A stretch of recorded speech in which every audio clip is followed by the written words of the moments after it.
I think there's a real problem with how people understand the role of politicians in South Africa. If you look at the president as an example, the day he's sworn into office, he is told what to do morning, noon, and night. He has a schedule, he has people looking after him, filling that position.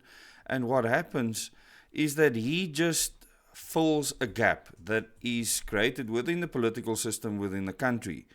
He doesn't have much say, he or she, and there's not much they can do to change the status quo unless they, in their political party, want to change the system, go through parliament, and then get a majority to change the constitution, to change the system that we live in, so that the president can actually have a say on certain things, so that ministers can actually have a say on certain things, so that local governments can have a say on certain things.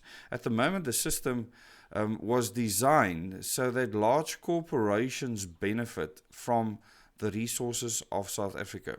It is as simple as that. And if you follow this channel, if you subscribe, you can find out more.